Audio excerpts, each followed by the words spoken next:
Good evening and welcome to the news tonight at 6. I'm Google, English UK. One of the men accused of leading a loyalist show of strength in East Belfast failed today in a High Court bid to be allowed back into the city. Derek Lammy was again refused permission to return home while on bail over his alleged involvement in a gathering of up to 60 masked men at Pitt Park.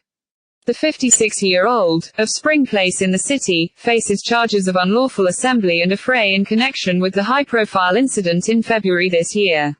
Stephen Matthews, 58, of Pansy Street in Belfast, and his 34-year-old son, David Matthews, of Milray in Dundonald, are accused of the same offences.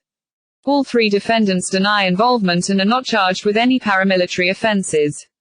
But according to prosecutors, the masked men who arrived at Pitt Park are believed to be linked to the East Belfast UVF. Disputed claims have been made that 11 people living in the area were forced to flee their homes and shelter in the nearby Ballymac Community Centre for up to 8 days. Lammy is currently out on bail to an address in Codown, with conditions including a ban on entering the area or contacting any other suspected participants.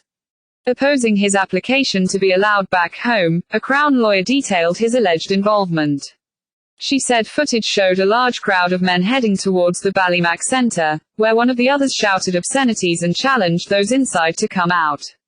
Some of the group then approached a house at nearby Wolf Close in an organised and intimidating manner, it was claimed.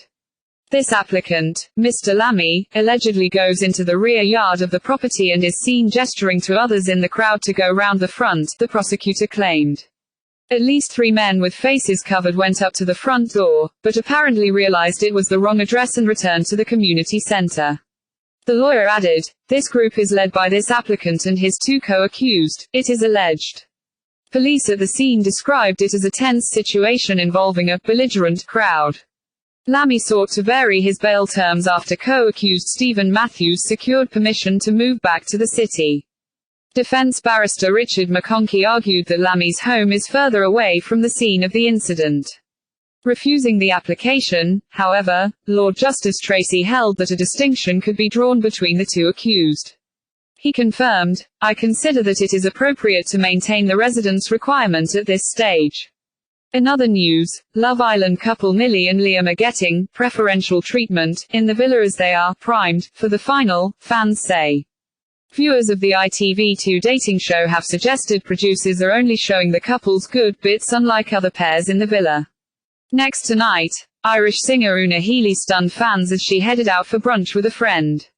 The Tipperary native, 39, posted to her 645,000 Instagram followers, "Such a fab brunch and catch-ups at house in Dublin, where she dined with pal Ruth Noble."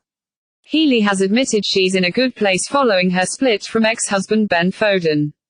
Promoted stories: The Saturday's singer, 39, married the rugby player, 35, in 2012 before the pair divorced in 2018. The pair have 2 children together, 9-year-old Aoife and Teague, 6. And Una insists she now set on rebuilding her life with her 2 kids as well as focusing on her solo music and media career. And finally, sport, World Cup winning Wallabies forward Totai Kefu has had surgery after being seriously injured during what police described as a brutal and violent break-in at his home in Brisbane. The 47-year-old, who won the 1999 Rugby World Cup and played 60 test matches for Australia, has been head coach of Tonga's national team since 2016. Lee has the weather forecast.